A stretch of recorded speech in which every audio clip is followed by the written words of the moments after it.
Question number 4, the Hon David Cunliffe.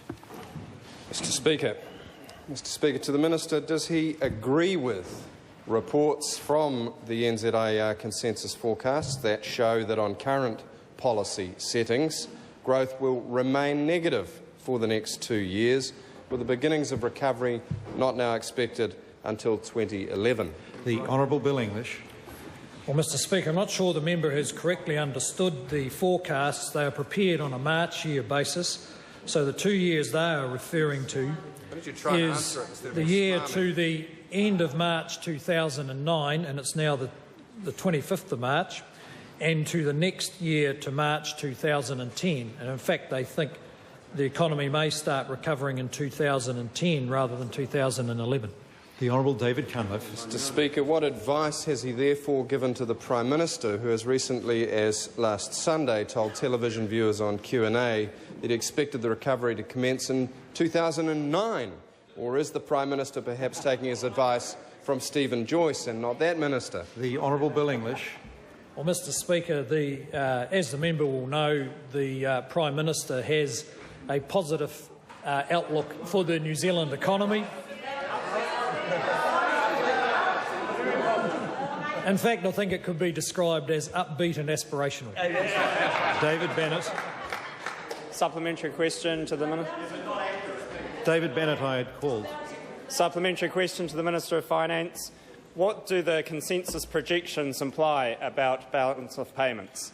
The Hon Bill English. Mr. Speaker, New Zealand has a particular vulnerability with its high balance of payments deficit.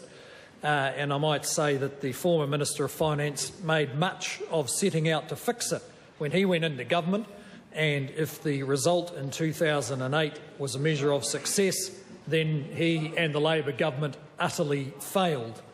The consensus projections show a cumulative increase in net foreign liabilities of $42 billion in the 3 years to June 2011. That is uncomfortably large and not a level that the government can be comfortable with. The Hon David Cunliffe. Mr. Speaker, does he consider that upbeat and aspirational action is now needed in New Zealand when US stock markets rose nearly 7% in recent days on the back of such intervention by the US Obama administration? Or is he instead using this recession as political cover to undertake a pre-ordained agenda of privatisation, gutting KiwiSaver and the Super Fund and ACC, and to boot hobbling regulators like the Commerce and Overseas Investment Commissions? The Hon Bill English.